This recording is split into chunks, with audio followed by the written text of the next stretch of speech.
ان کو اردو سمجھ نہیں آتی تو نہیں پنجابی کیا سمجھ آئے گی؟ تو سوائے ان کے جو ایسٹ افریقہ سے آئے ہوئے ہیں نا لوگ یہاں، پتہ نہیں ان میں سے کوئی ہے یہاں کہ نہیں، ان کو اردو بولنی نہیں آتی، صرف پنجابی اور انگلش بولتے ہیں. اچھا خیر،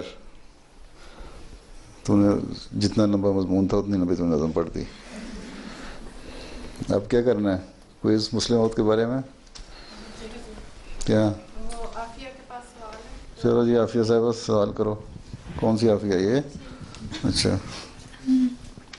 یوم مسلم عورت کے حوالے سے کوئز پروگرام کے لیے یہ سوالات حضور انور کے گزشتہ خطبہ جمعہ میں سے تیار کیے گئے ہیں. پہلا سوال یہ ہے کہ اس سال پیشگوئی مسلم عورت پر کتنے سال پورے ہو رہے ہیں؟ 2-3 پرانی بات ہے، ساروں کو یاد ہوگی. تو بتاؤ. مائکروفون ادھر نہیں کھڑا کوئی اور؟ 125 سال. اچھا چلو دوسرا کہاں ہے مائکروفون؟ چلو آگے دے دو، لاؤ جلدی سے، تھک گئے تم لوگ. ہاں یہ پیشگوئی کیا کسی شخص سے متعلق ہے یا اس کا تعلق کسی اور بات سے بھی ہے؟ یہ پیشگوئی حضرت مسلم موت کے بارے میں اور موت کی بیٹے کی پیدائش کے بارے میں اور حضرت محمد صلی اللہ علیہ وسلم کی پیشگوئی کے بارے میں. تم نے کیا جواب لکھا ہے؟ یہی جواب لکھا ہے. اس نے پڑھ لیا ساتھ سے. حضرت صلی اللہ علیہ وسلم نے آنے والے مسیح کی شادی اور اولاد کے بارے میں کیا پیشگوئی فرمائی تھی؟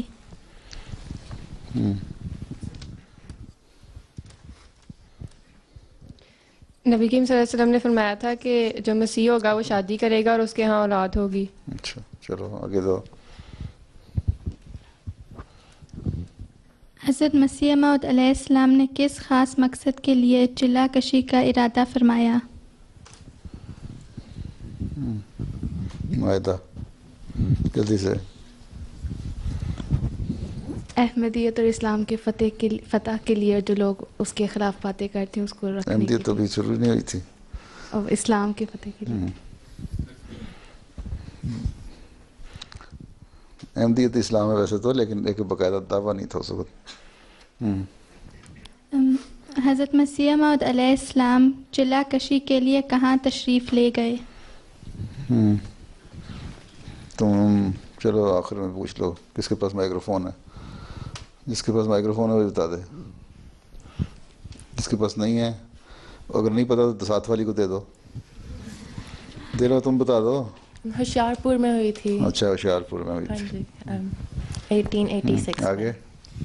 حضرت مسیح موعود علیہ السلام نے ہوشیارپور جانے کا ارادہ کس بنا پر کیا؟ چلو تم بتا دو. ان کو الہام ہوا تھا کہ تیری عقدہ کشائی ہوشیارپور میں ہوگی. آپ علیہ السلام چلا کشی کے لیے ہوشیارپور کب تشریف لے گئے؟ تو ساتھ والی حمودہ. January 1886. January 1886. 1886. اچھا تو اس طرح بول رہی ہو مجھے سمجھ نہیں آ رہی. تو پیشگوئی مسلم موعود میں آنے والے موعود کی کتنی علامات بیان کی گئیں؟ جیسے ان کو دے دو. یہ بیٹھی ہیں ان میں سے کوئی بتاتے ہیں، 4-5 جو بیٹھی ہیں. تم بتا دو. تم 52. یہ نہیں، وہ اس کے پاس مائکروفون پہلے پکڑو نا. 52 پیشگوئیاں تھیں. اچھا ویسے میں تمہارے سے اگلی لڑکی کو کہا تھا. ٹھیک ہے. 52 کیا ہوتا ہے؟ 52. چلو. اللہ تعالیٰ نے حضرت مسیح موعود علیہ السلام کو پیشگوئی مسلم موعود میں ان کی نسل کے بارے میں کیا خوشخبری دی تھی؟ اب کوئی نہیں ہاتھ کھڑا کر رہا تو جلدی سے. 2 بشارتیں تھیں، ایک کہ ایک بشیر آئے گا ایمانی، اور دوسرا کہ حضرت مسیح موعود کیا سوال کیا تمہارا؟ اللہ تعالیٰ نے حضرت مسیح موعود علیہ السلام کو پیشگوئی مسلم موعود میں ان کی نسل کے بارے میں کیا خوشخبری دی تھی؟ تم سوال ہی نہیں سمجھی. کہ ان کی نسل مختلف ملکوں میں پھیلے گی اور قیامت تک رہے گی. 1889 یعنی 1889 کے 2 اہم واقعات کیا ہیں؟ تم بتا دو، مائکروفون دور جانے ہو جائے. حضرت مسلم موعود پیدا ہوئے تھے اور احمدیت کی بنیاد ہوئی تھی. بیعت ہوئی تھی، پہلی بیعت ہوئی تھی. ہاں آگے بس چلو جی. وزٹ ٹو پرتگال اور اسپین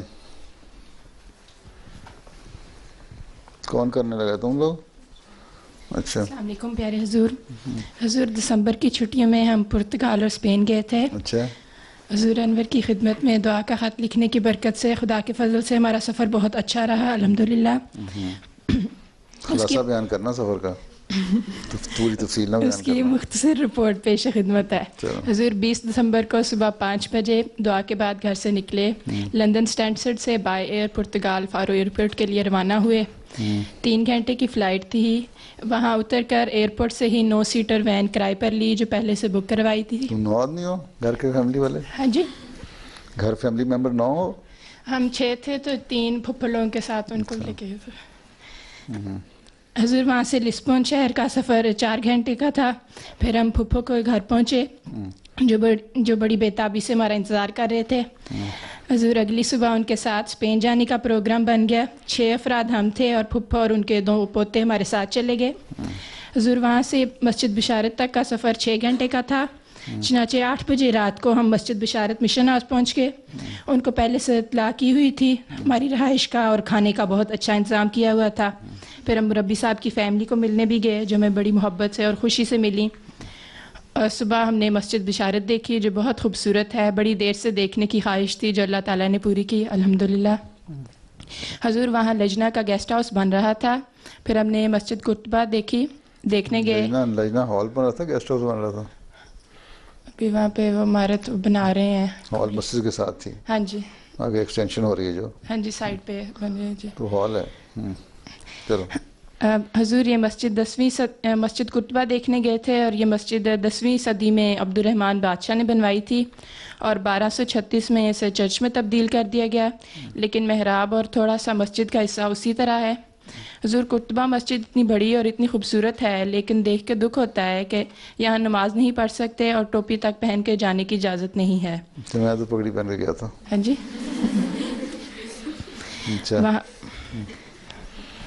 وہاں پہ دل سے یہی دعا نکلی کہ اللہ تعالیٰ جماعت کو یہ مسجد عطا کرے اور ہمارے پیارے حضور وہاں سے بھی خطبہ دیں.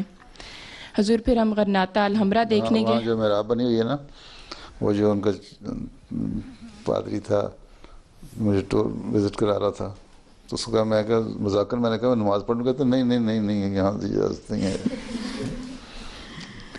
حضور پھر ہم غرناطہ الحمرا دیکھنے گئے جو ایک بہت بڑا اور خوبصورت محل ہے. ساتھ ایک اور بہت بڑا خوبصورت گارڈن بھی ہے. یہ محل بہت ہی مہارت سے بنایا گیا ہے. رات کو ہم واپس مسجد بشارت آ گئے.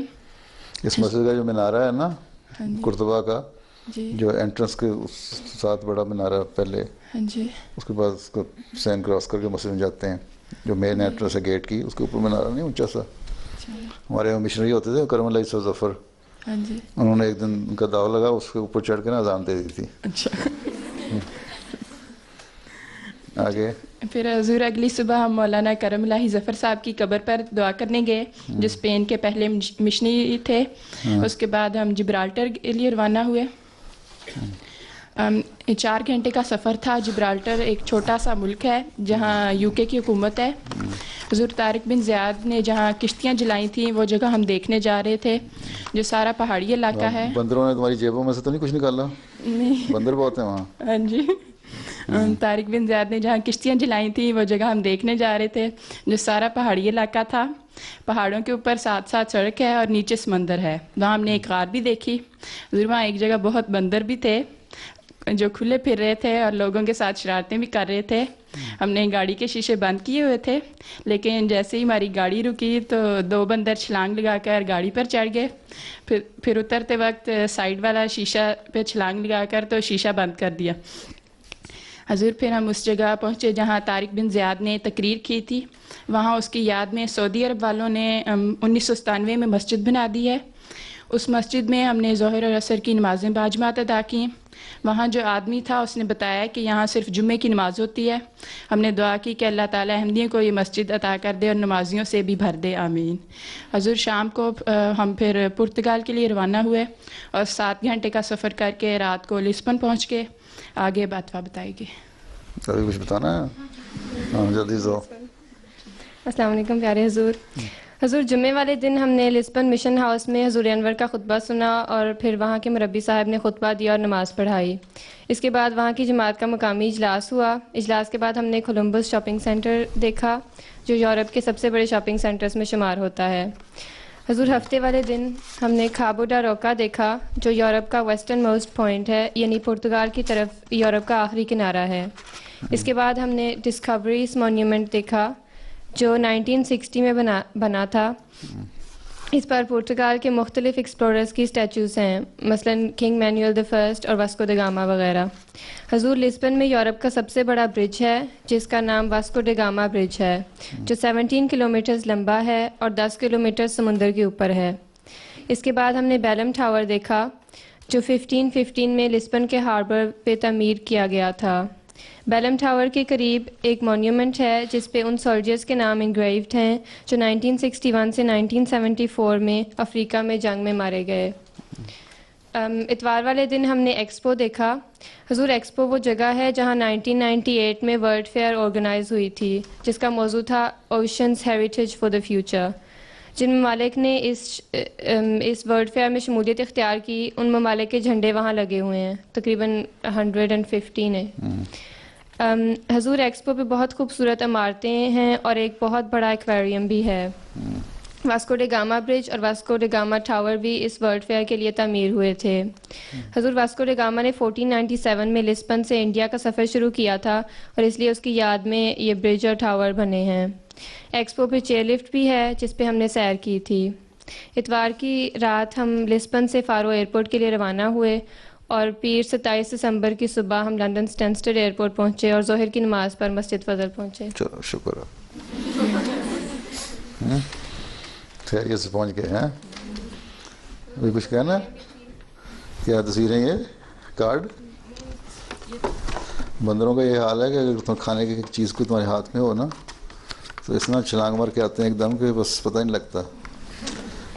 بیگ تمہارے چھین کے لے جاتے ہیں, خاص طور پہ عورتوں کے. اور کیا تصویریں کہاں ہیں؟ تصویریں کہاں ہیں؟ ان کو پتہ نہیں لگ رہا. اسکرین پر یہ سمجھ رہے ہیں کہ جو آیا ہوا وہی تصویر ہے.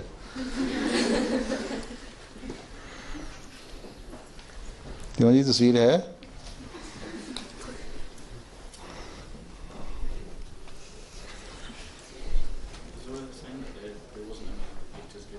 اچھا اچھا, تو پھر تصویریں تو دی نہیں ان کو, تو ہوا میں تو نہیں آ جانی.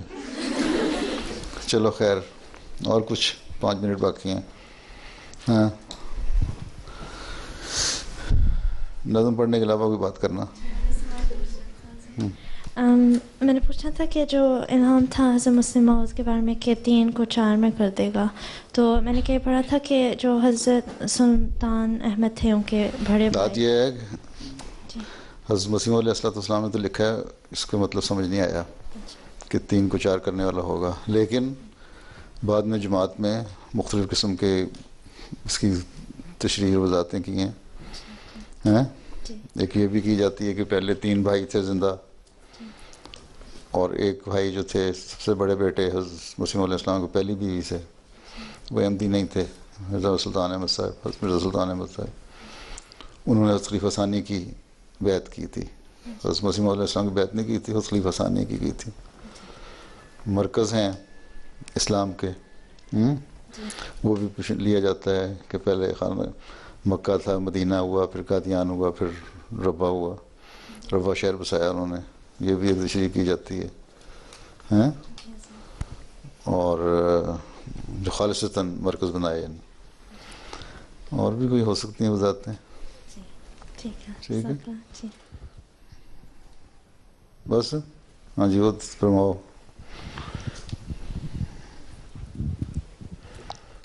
حضور میں نے پوچھنا تھا کہ میں نے MTA پہ سنا تھا کہ عورتیں اور مرد اکٹھے سیم لائن میں نماز نہیں پڑھ سکتے.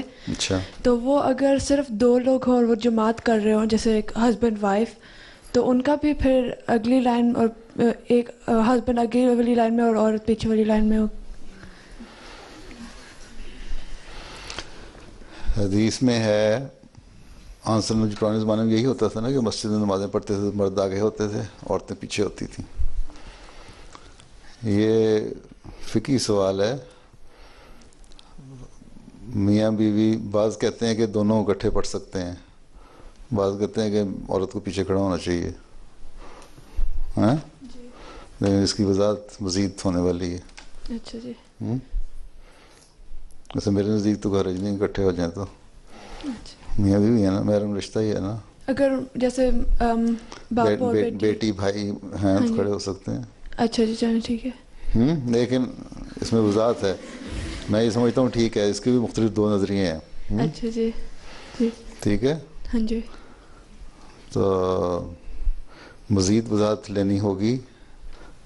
علماء کیا کہتے ہیں اس بارے میں, یہاں سے کوئی واضح حدیث ہو میرے ذہن میں نہیں ہے جی, لیکن بظاہر میرے نزدیک مجھے لگتا ہے کہ کوئی حرج نہیں ہے. اچھا جی جی. کوئی حدیث واضح مل گئی تو بتا دوں گا. اچھا جی. اگلی کلاس میں پوچھ لینا. جی چلیں ٹھیک ہے. جی.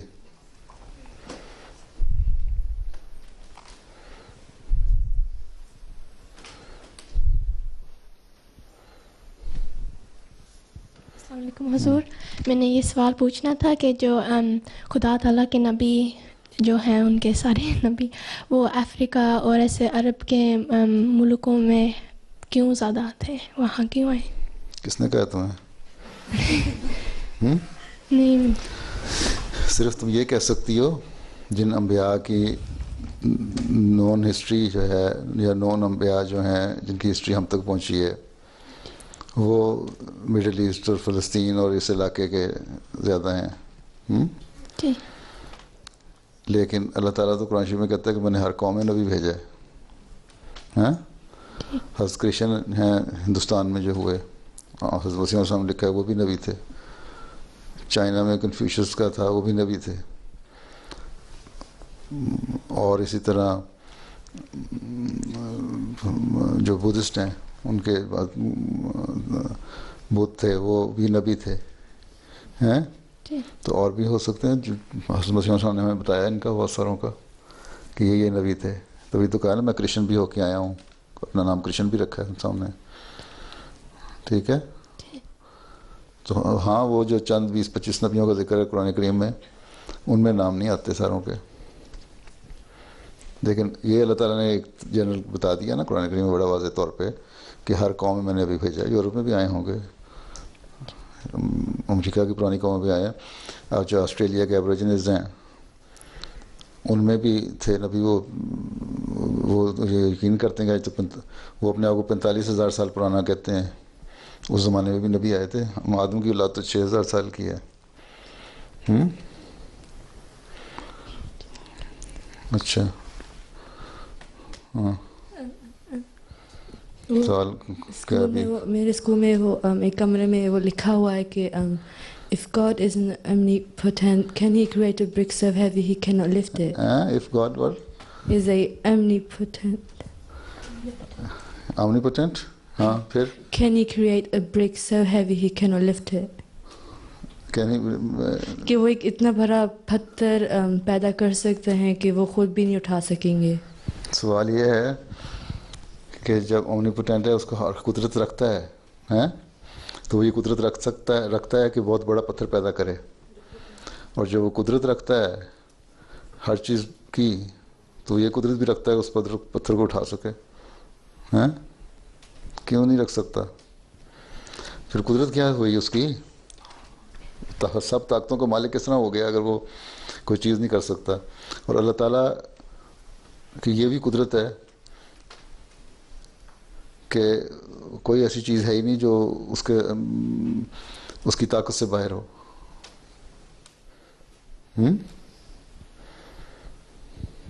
پر وہ کچھ ایسا, یہ تو صرف خیالی باتیں ہیں نا. کہ جی omnipotent ہے تو وہ اتنی بڑا پتھر بنا سکتا ہے اس کو خود نہ اٹھا سکے. اگر وہ اتنا ہی ہے تو اس کو ضرورت کیا اتنا بڑا پتھر بنانے کی اس کو اٹھا نہ سکے. نہیں، لیکن اس کو طاقتیں ہیں، ہر طاقت ہے اس کو. نہیں سمجھ آئی؟ تمہاری تسلی نہیں ہوئی؟ تمہارا اپنے سوال کو صحیح طرح تم وہ کرو، بناؤ. اس طرح لکھا ہوا تھا. نہیں لکھا تو ہوگا، لیکن جب سب طاقتوں کا مالک ہے تو پتھر کیوں نہیں اٹھا سکتا؟ جی پھر اس کی طاقت کیا ہوئی؟ وہ اپنی کمزوری ظاہر کر رہا ہے نا. اگر وہ ایک ایسی چیز بنا سکتا ہے جس کو وہ خود نہیں اٹھا سکتا تو وہ تو کمزور ہوا، وہ طاقت تو نہیں ہوئی اس کی. ہاں، جب طاقت نہیں ہوئی تو پھر omnipotent کس طرح ہو گیا؟ طاقتور کس طرح ہو گیا؟ قوتوں کا مالک کس طرح ہو گیا؟ ہاں ٹھیک ہے کہ نہیں ٹھیک؟ نہیں ابھی نہیں ٹھیک تو پھر دوبارہ اپنے سوال کو نئے سرے سے فارم کرو، کمپوز کرو. ہاں آگے. تم کیا کہتی ہو؟ جلدی سے دے دو ایک سوال بس.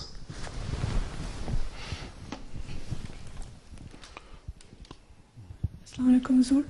میرے سے دفعہ پوچھا گیا تھا کہ اگر اللہ میاں کو سب کچھ پتہ ہے تو وہ ہمارا امتحان کیوں لیتا ہے؟ اللہ تعالیٰ کو سب کچھ پتہ ہے، لمبا جواب ہے اس کا، اسے 1 منٹ میں دیا بھی نہیں جا سکتا. مختصر یہ ہے کہ اللہ تعالیٰ کو سب کچھ پتہ ہے کہ کیا کیا ہونا ہے، لیکن اللہ تعالیٰ جب انسان کو بنایا تو اس وقت اس کو یہ اختیار دے دیا کہ یہ اچھائی ہے یہ برائی ہے، کس راستے پر جاؤ گے. شیطان کو بھی اختیار دے دیا نا ساتھ ہی جب آدم کو پیدا کیا. جب اس نے کہا تھا کہ مجھے اجازت دو کہ میں لوگوں کے راستے پہ ہر جگہ بیٹھ کے ان کو برے کاموں کی طرف لے کر آؤں ہیں، تو اللہ تعالیٰ نے ٹھیک ہے تمہیں اجازت ہے، لیکن جو تمہارے پیچھے چلنے والے ہوں گے ان کو میں جہنم سے بھر دوں گا. نیکیاں بتا دیں، اچھائیاں بتا دیں، چوائس دے دیا تمہیں کہ تم نیکیاں اختیار کرو گے تو مجھے میرے پسندیدہ لوگوں میں، اچھے لوگوں میں شمار ہو جاؤ گے، نہیں کرو گے تو برے لوگوں میں شمار ہوگے اور سزا ملے گی. ٹھیک ہے. اب یہ چیزیں دینے کے بعد اللہ تعالیٰ کو یہ بھی علم ہے کہ کون لوگ اچھے کام کرنے والے ہیں. اب وہ بھی تو ہے نا کہ ایک شخص تھا جس نے 99 قتل کر دیے تھے ہیں، اور ہر جس بزرگ کے پاس جاتا تھا پوچھنے کے لیے کہ میں بخشا جا سکتا ہوں، جنت میں جا سکتا ہوں کہ نہیں، تو وہ کہتے تھے نہیں. پھر کسی نے کہا کہ ایک بزرگ ہے ان کے پاس جاؤ. جب وہ ان کے پاس جا رہا تھا آخری بزرگ سے جب اس نے پوچھا نا کہ وہ کہتا نہیں تم بخشے نہیں جا سکتے، جنت میں نہیں جا سکتے، تو اس نے اس کو بھی قتل کر دیا کہ 100 قتل پورے ہی ہو جائیں، کیا فرق پڑتا ہے. پھر اس کو کسی نے کہا کہ نہیں فلاں جگہ ایک بزرگ ہیں ان کے پاس جاؤ. وہ اس طرف جا رہا تھا تو راستے میں فوت ہو گیا. اب اللہ تعالیٰ کو پتہ تھا کہ میں نے اس شخص کو جنت میں ڈالنا ہے، اور یہ نیکی کی طرف جا رہا تھا برائی چھوڑ کے. ساری زندگی برائیوں میں گزر گئی لیکن نیکی کی طرف جا رہا تھا.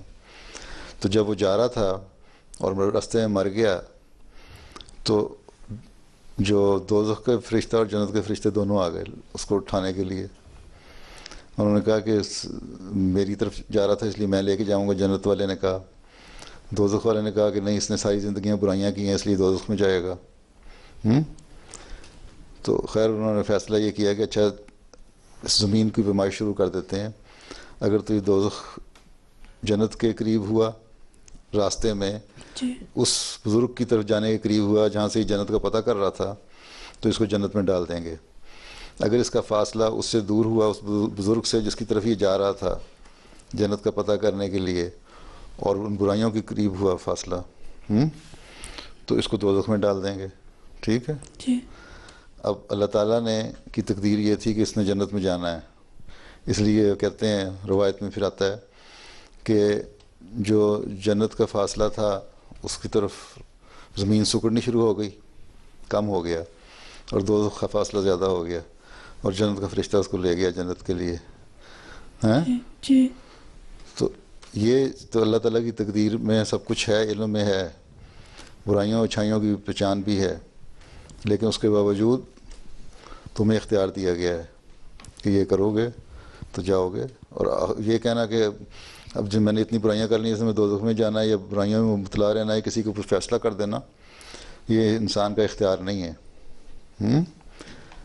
کوشش کرتے رہنا چاہیے آخر وقت تک. ٹھیک جی. تو اتنے مختصر وقت میں زیادہ لمبا سوال کا جواب تو نہیں مل سکتا. ویسے تو یہ بھی ہے کہ آخر وقت آئے گا ایسا ایک وقت جب دوزخ خالی ہو جائے گی، سب جنت میں ہوں گے. ہاں جی. کچھ حد تک کچھ جواب ملا تمہارا کہ نہیں ملا؟ جزاک اللہ. لیکن ابھی لمبا جواب ہے اس کا ویسے جی، وہ اس وقت نہیں مل سکتا. جزاک اللہ. السلام علیکم.